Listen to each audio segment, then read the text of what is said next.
आज हम लोग बात करते हैं basically that is a juxtaglomerular apparatus पे। तो that is a juxtaglomerular apparatus। अभी आप लिखिएगा कुछ नहीं, बस पहले समझ लीजिए कि क्या है इसका मतलब। तो जुक्स्टाग्लोमेरुलर apparatus में अगर आप देखेंगे तो इसके अंदर तीन चीजें हैं। तो मैंने कहा कि इट हैव, एक है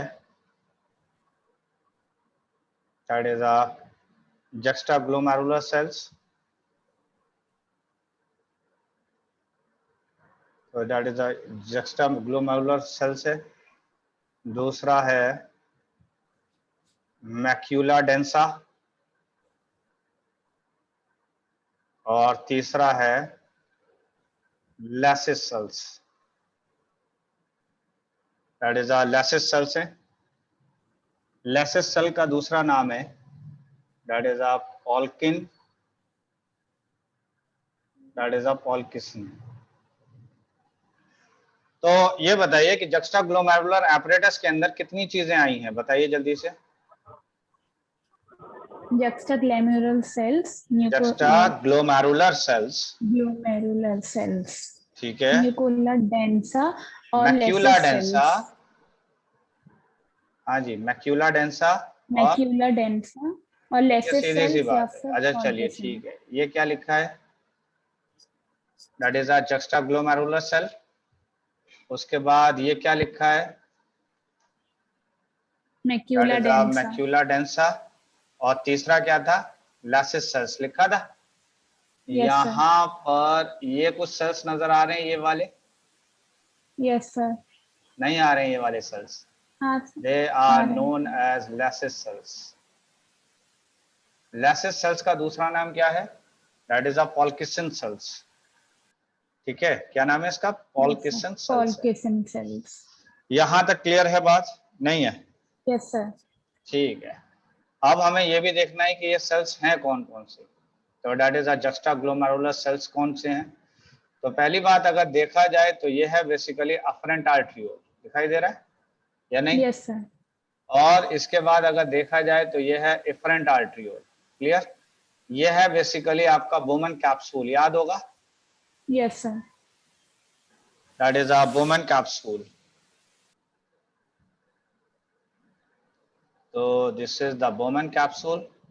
अच्छा भाई, इसके अंदर ये क्या लगा हुआ है, ये वाला क्या लगा है, ये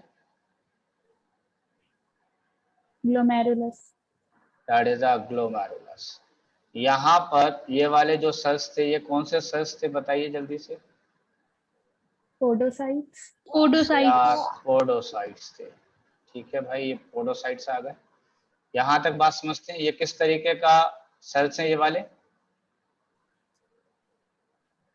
that is a cuboidal. Cuboidal epithelial. Epithelials. ये वाले अगर देखें तो ये कौन से सेल्स हैं, that is N squamous epithelial. Simple squamous.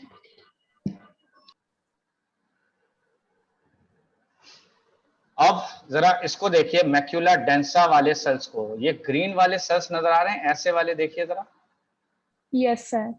दिखाई दे रहे हैं मैक्यूला डेंसा, नहीं नजर आ रहे। यस सर, हाँ सर आ रहे हैं। ठीक है, इसके बाद ये वाले जो पिंकिश कलर के नजर आ रहे हैं, ये वाले पिंकिश कलर के सेल्स, ये वाले दिखाई दे रहे हैं, ये पिंकिश कलर के सेल्स, ये वाले, इसको यस क्या सर। नाम दिया, that is a juxtaglomerular cells है, सेल। क्लियर है। और यस सर। जहां पर ये यूनाइट हो रहा है, जहां पर ये जुड़ रहा है, इसके और इस मैक्यूला डेंसा के बीच में, ये मैक्यूला डेंसा नजर आ रहा है, नहीं आ रहा है, हाँ जी, यस सर। ये मैक्यूला डेंसा बेसिकली ये वाला जो पार्ट है, ये पहली चीज ये समझ लीजिए कि this is a distal convoluted tubule. कौन सा वाला है ये, that is distal distal convoluted tubule. Convoluted tubule. अगर मैं थोड़ा सा आपको इसको और क्लैरिफाई करने की कोशिश करूं, तो मैंने कहा कि अगर आप देखें थोड़ा, तो this is the Bowman capsule, इस तरीके से नीचे जा रहा था, याद है, ये बोमन यस सर। कैप्सूल है। इस बोमन कैप्सूल के अंदर ये कौन आ रहा है, ये, हाँ जी, कौन ब्लड लेके आएगा इसमें बताइए। Efferent arteriole. और इसके बाद इसे लेके कौन गया, इफेरेंट आर्ट्रियोल ई वाला। ठीक है, यहां पर इस जंक्शन पर अगर देख रहे हैं, इस वाले जंक्शन पर, तो मैंने कहा कि इस जंक्शन पर अगर आप इसको आगे आगे आगे ऐसे जब ये आएगा नेफ्रॉन, ये इस तरीके से आएगा, तो यहाँ भी एक पार्ट है बेसिकली इस तरीके से होता हुआ चला आ रहा है।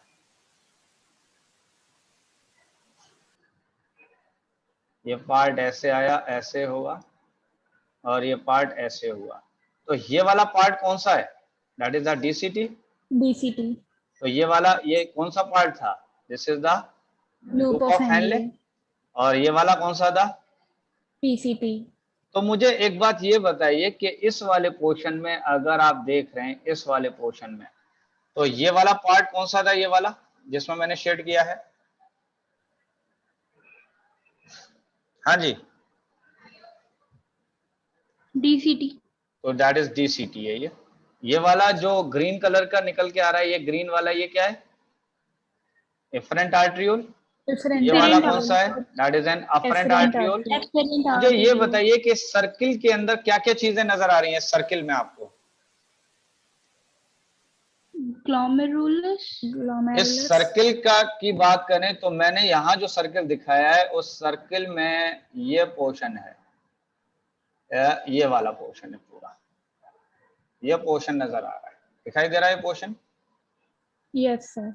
नहीं, यानी इस पोर्शन में अगर आप देख रहे हैं तो आपको दिखाई दे रहा है कि अफरेंट आर्ट्रियोल है। अफरेंट आर्ट्रियोल के ऊपर अगर देखें तो जक्स्टा मेडुलरी सेल्स नजर आ रहे हैं, जक्स्टा ग्लोमेरुलर सेल्स नजर आ रहे हैं, दिखाई दे रहे हैं यस सर। हाँ ये वाले। और इन जक्स्टा ग्लोमेरुलर सेल के अंदर ग्रेन्यूल्स हैं। क्या हैं? ग्रेन्यूल्स। और पहले ही बता दूं कि जक्स्टा ग्लोमेरुलर सेल रिलीज करेगा रेनिन को। किसको रिलीज करेगा? रेनिन को। तो अगर आप देखें तो ये जो ग्रीन ग्रीन नजर आ रही है, ये जो बॉल्स नजर आ रही हैं, ये क्या है? ब्लड के अंदर रेनिन। तो इस रेनिन को किसने रिलीज किया है? Juxtaglomerular cells. और जक्स्टा ग्लोमेरुलर सेल्स कहां पर प्रेजेंट थे? किस पर मौजूद है? बताइए।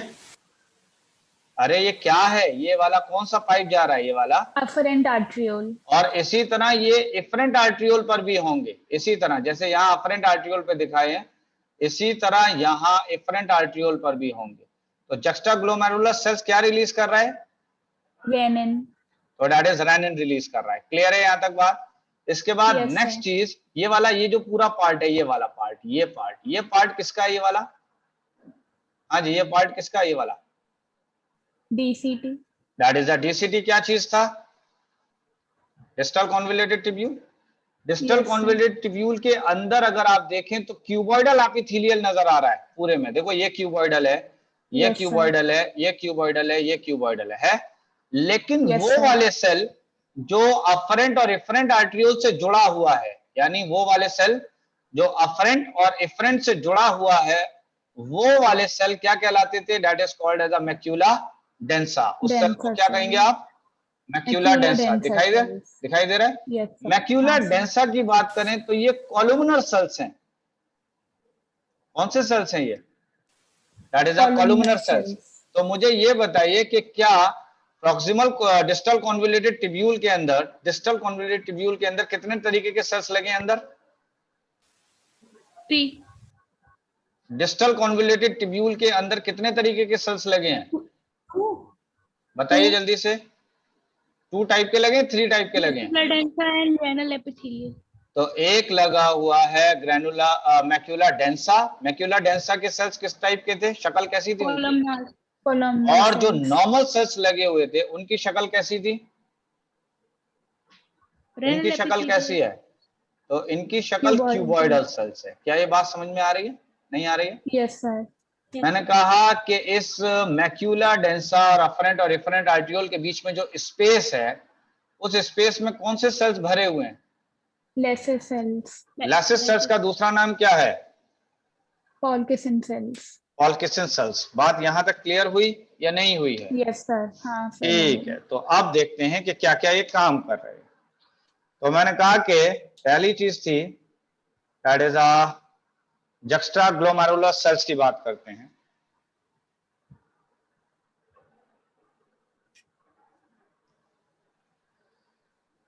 तो मैंने कहा कि present on efferent and afferent arteriole। कहां कहां पे प्रेजेंट होंगे ये? afferent Efferent and and efferent, afferent arteriole. ठीक है। where Yes, sir. the DCT का मतलब क्या है? Distal distal convoluted tibia. convoluted tubule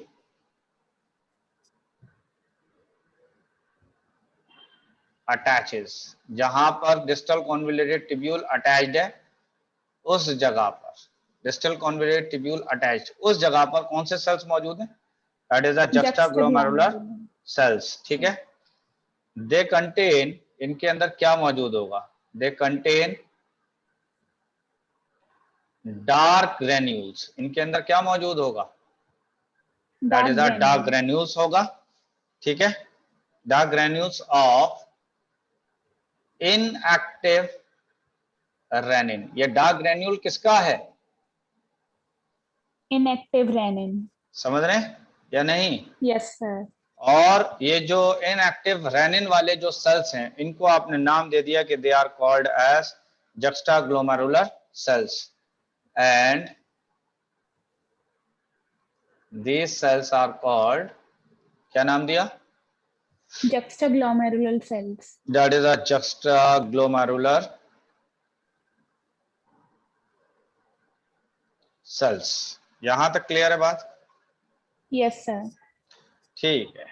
इसके बाद नेक्स्ट आते हैं हम लोग, that is a macula densa पर। याद है मैक्यूला डेंसा किसको कह रहे थे? बताइए। हाँ जी, मैक्यूला डेंसा किसको कह रहे थे?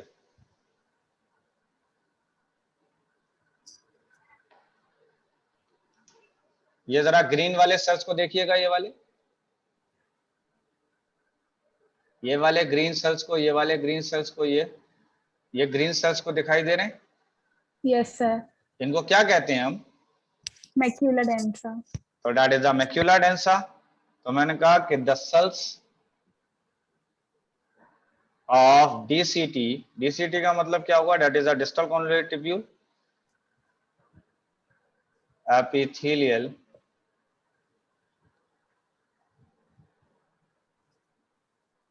in contact with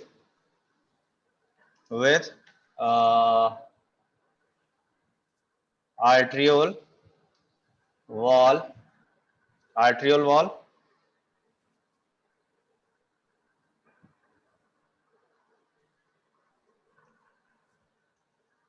arteriole wall and are denser than other epithelial cells, other epithelial cells. They are called, they are collectively called macula densa।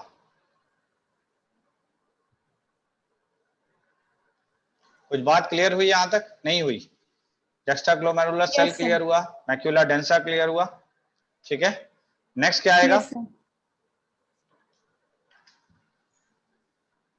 हाँ जी, नेक्स्ट क्या आएगा बताइए? Little cells. लैसिस cells. Lacis sales किस किस के बीच में भरे थे? Efferent and efferent arteriole of each okay, glomerulus. तो लैसिस सेल्स बेसिकली ये present in the gap caused by the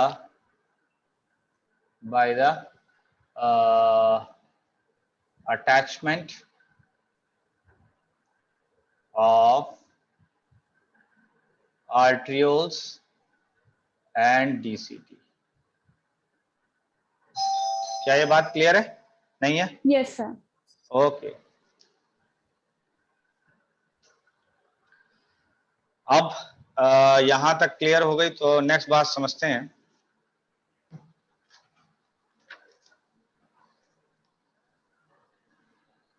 या एक क्या हो गया? दैट इज लेसिस सेल्स हो गया।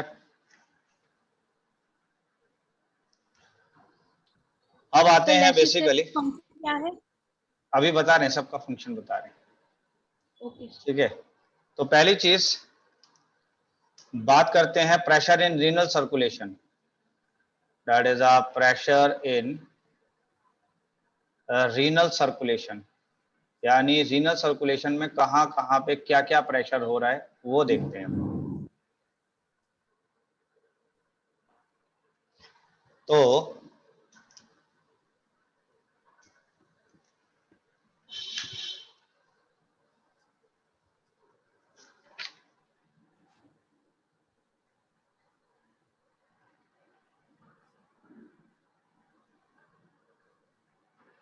एक और चीज है, सुनिए, लेसिस सेल का जो फंक्शन की आप बात कर रहे हैं, ये फंक्शन इसका अभी तक अननोन है।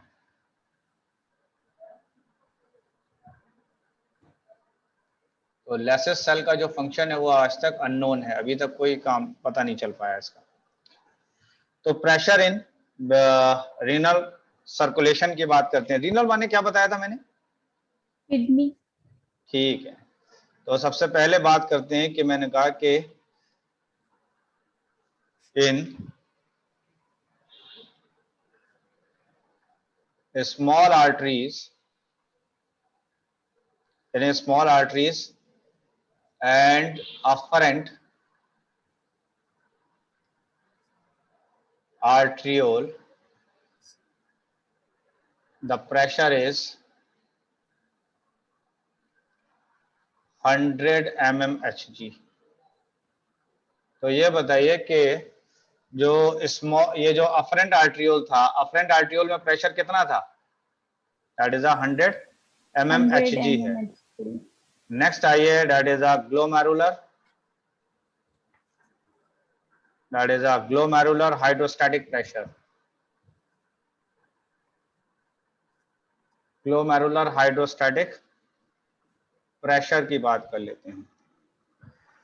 तो ग्लोमेरुलर हाइड्रोस्टैटिक प्रेशर बेसिकली ये ब्लड प्रेशर है जो बेसिकली ग्लोमेरुलस में कॉज हो रहा है। तो मैंने कहा कि प्रेशर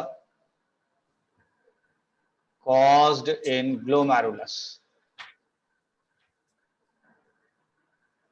तो ग्लोमेरुलस के अंदर जो प्रेशर कॉज हो रहा है उसको आपने क्या नाम दे दिया? That is known as GHP।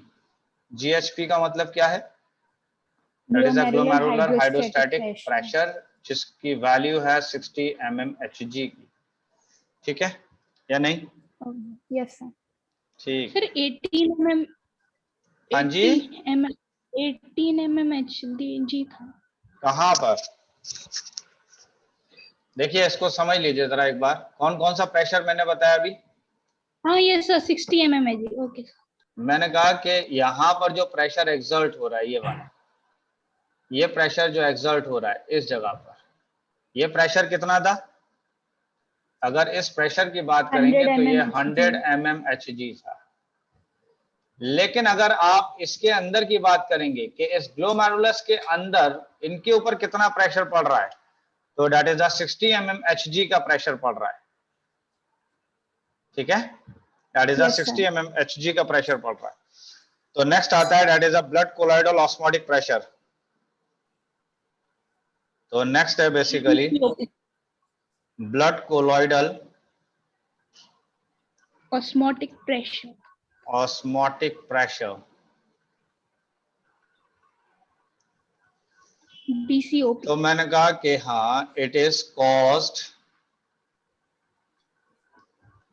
By plasma protein, it is caused by plasma proteins.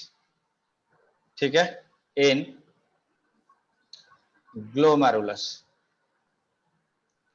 तो ग्लोमेरुलस के ऊपर जो प्लाज्मा प्रोटीन जो प्रेशर एक्सर्ट कर रही हैं, उस प्रेशर को आपने नाम दे दिया that is a blood colloidal osmotic pressure. ठीक है, as they are not filter, ये प्रोटीन जो है वो फिल्टर तो होगी नहीं, समझ रहे हैं? ये फिल्टर तो होगी नहीं ये प्रोटीन। एक बात याद रखिएगा कि ग्लोमेरुलस से कोई भी प्रोटीन फिल्टर्ड नहीं होगी, प्रोटीन फिल्टर नहीं होगी। अमाइनो एसिड फिल्टर हो जाते हैं लेकिन प्रोटीन फिल्टर नहीं होगी, बात समझ रहे हैं? तो जब ये Yes, sir. प्रोटीन फिल्टर नहीं होगी तो इट रिड्यूस द फिल्ट्रेशन। ये किसको घटा देगा? तो ये घटा देगा बेसिकली फिल्ट्रेशन को। तो इसकी जो वैल्यू है दैट इज BCOP की जो वैल्यू है दैट इज 32 mmHg की है, दैट इज 32 mmHg है। क्या यहां तक क्लियर हुई बात? नहीं हुई? Yes, sir. हो गई. Yes, sir. ओके, नेक्स्ट आइए, that is a capsular hydrostatic pressure.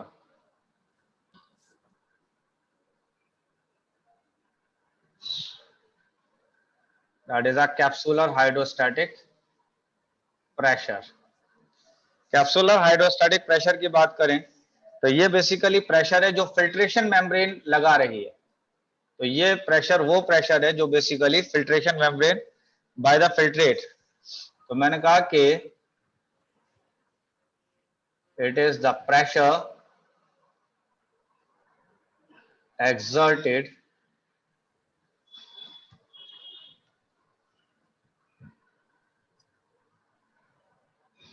exerted by the filtration membrane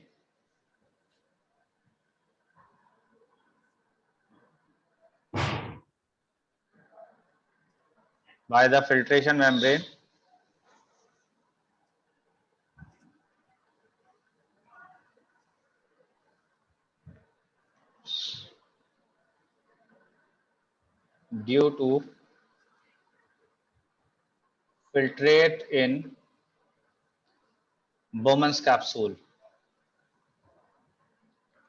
Bowman's capsule के अंदर पहले से फिल्ट्रेट होने की वजह से जो प्रेशर रिड्यूस हो रहा है उसको हम कह रहे हैं that is a capsular hydrostatic pressure due to filtrate in Bowman capsule during filtration.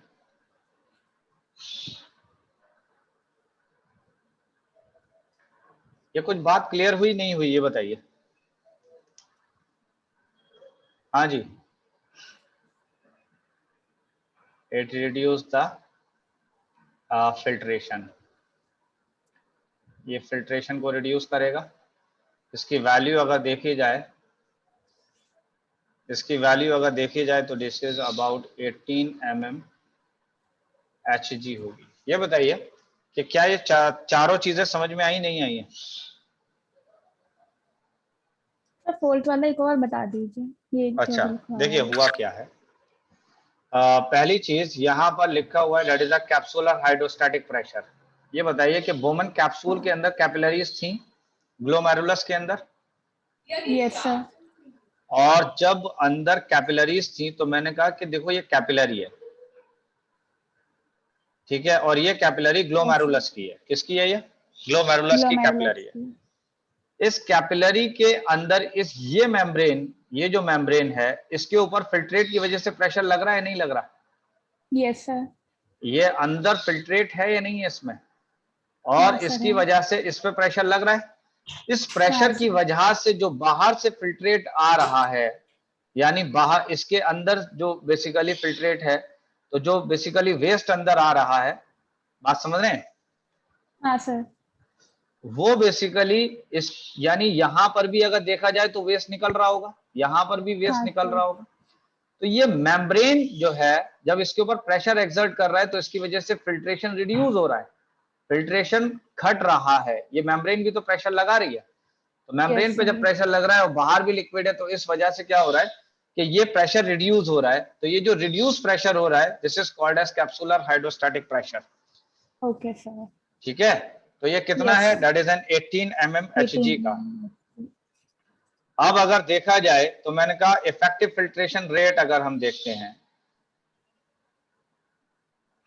Effective filtration pressure जो होगा कि कितना प्रेशर से फिल्ट्रेशन होगा, तो that is effective filtration pressure. अगर आप देखेंगे तो दैट इज एन EFP जो होगा वो किसके बराबर होगा? तो EFP बराबर होगा that is a glomerular hydrostatic pressure से minus that is a BCOP plus CHP। ठीक है। और अगर देखा जाए तो GHP की वैल्यू थी 60, BCOP की वैल्यू थी 32 और CHP की वैल्यू थी डेट इज एन 18। तो डेट इज 60 माइनस 50 हुआ, तो नेट आ गया डेट इज 10 mmHg। इस प्रेशर से बेसिकली फिल्ट्रेशन हो रहा है। This is effective filtration pressure है ये वाला। इस प्रेशर से इफेक्टिवली फिल्ट्रेशन हो रहा है। कुछ क्लियर हुई बात या नहीं हुई? Yes sir. तो इसका मतलब जो नेफ्रॉन ब्लड को छान रहे हैं वो किस रेट से, किस प्रेशर से छान रहे हैं, तो ये बेसिकली फिल्टर्ड कर रहे हैं 10 mmHg के प्रेशर से। क्या ये क्लियर हुई बात या नहीं हुई? हाँ सर होंगे। ओके, नेक्स्ट आइए। तो that is a glomerular filtration rate. जब किसी बंदे की किडनी में कोई प्रॉब्लम होती है तो डॉक्टर इसको ही चेक करता है basically. That is a glomerular filtration rate. तो आ जाइए ग्लोमेरुलर फिल्ट्रेशन रेट पर। तो ग्लोमेरुलर फिल्ट्रेशन रेट का क्या मतलब है? तो अगर देखा जाए तो इसका मतलब है the amount of glomerular filtrate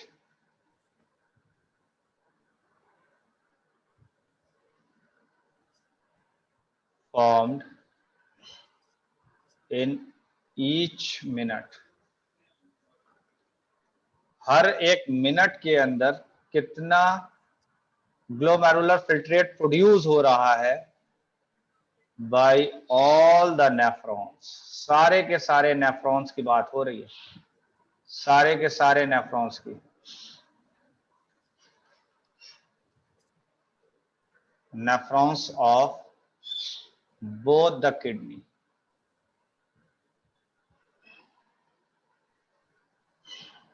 हाँ जी, जरा बताइए ग्लोमेरुलर फिल्ट्रेशन रेट किसको कहेंगे, बताइए।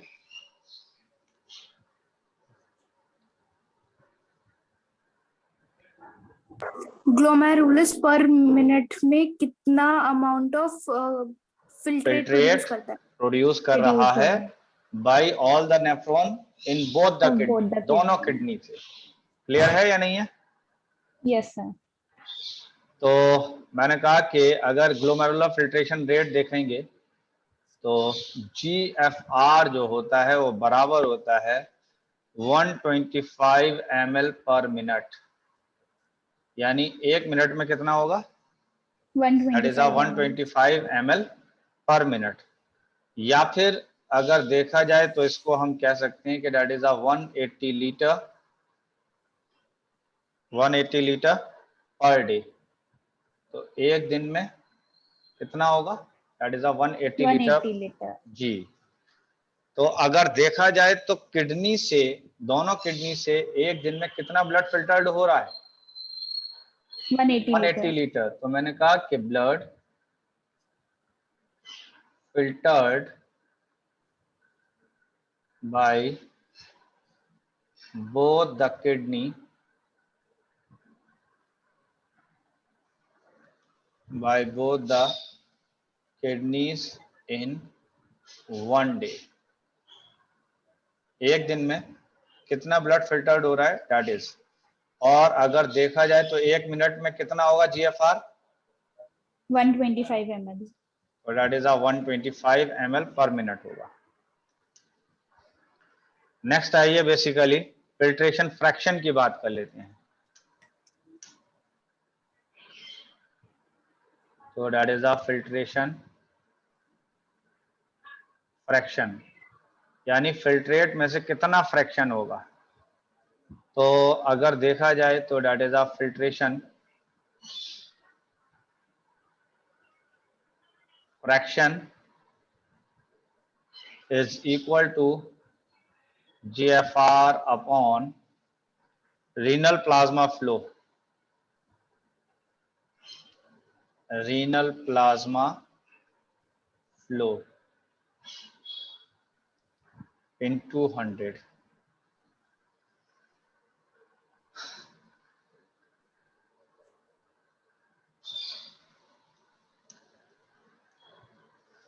यहां तक बात समझ में आ रही है?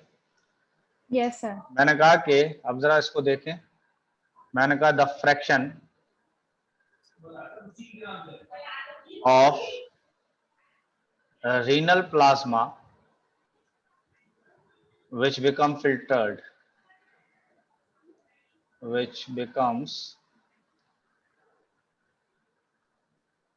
filtrate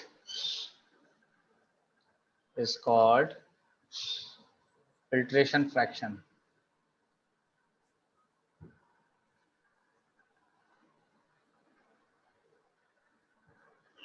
तो मैंने कहा कि अगर आप रीनल प्लाज्मा की बात करें कि रीनल प्लाज्मा से जितना फिल्ट्रेट प्रोड्यूस हो रहा है that is known as a filtration fraction.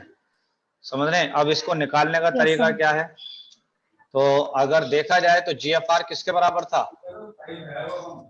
तो that is a 125 ml 125 ml पर मिनट था। हाँ सर। और अगर देखा जाए तो जो रीनल प्लाज्मा फ्लो है that is a renal plasma flow जो है ये बराबर होता है दैट इज अ 650 ml पर मिनट, ठीक है, इनटू 100। तो जब ये वैल्यू आप निकालेंगे तो ये तकरीबन आएगी दैट इज अ 19.2% के। तो इसका मतलब ये हुआ कि रीनल प्लाज्मा से जो फिल्ट्रेट प्रोड्यूस हुआ है वो 19.2% के करीब हुआ है। तो नॉर्मली अगर देखें नॉर्मल कंडीशन में तो नॉर्मल फिल्ट्रेशन फ्रैक्शन जो होगा 15 to 20%। वो उसको हम मान लेते हैं that is a normal filtration fraction जो होगा वो हो जाएगा दैट इज अ 15 to 20% मान लेते हैं नॉर्मल ह्यूमन बीइंग के अंदर। तो जिसकी किडनी सही से काम कर रही है उस केस में अगर आप देखेंगे तो उस केस में हम मान लेते हैं कि भाई यहाँ पर 15 to 20% जो है वो नॉर्मल फिल्ट्रेशन फ्रैक्शन होगा। यहां तक कुछ क्लियर हुई बातें? नहीं हुई? Yes sir. चलिए नेक्स्ट आइए। सब कुछ समझ में आ गया। चलिए नेक्स्ट आइए that is a blood vessels of kidney. तो किस तरीके से ब्लड फ्लो हो रहा है इन किडनी। तो नेक्स्ट आइए that is a blood flow in kidney. तो कैसे होगा ब्लड फ्लो? तो यहां पर अगर देखा जाए तो यह है बेसिकली हार्ट, ठीक है। हार्ट से जो ब्लड निकला है तो ये आया है that is a dorsal aorta में। What is aorta? Main artery. और इससे डॉर्सल आर्टा से आया रीनल आर्टरी के अंदर ब्लड। किसमें आया? Renal artery. रीनल आर्टरी से किसमें आया? That is an afferent आर्टरियोल। Afferent आर्टरियोल से किसमें आएगा? Glomerulus. That is a glomerulus के अंदर। ग्लोमेरुलस के बाद से किसमें जाएगा? हाँ जी। Distal conjugated tubule. अरे भैया ग्लोमेरुलस से वो जो आपने नेफ्रॉन बताना शुरू कर दिया।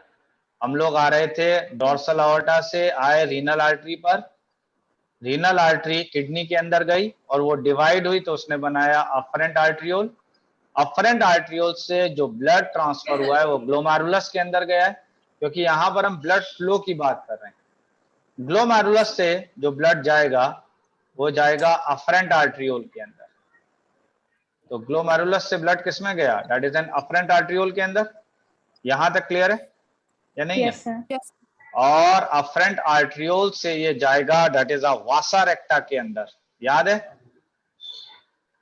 Yes sir. वासा रेक्टा किस पाइप को, किस कैपिलरीज को कहते थे हम, जो किसके ऊपर कॉइल्ड थी?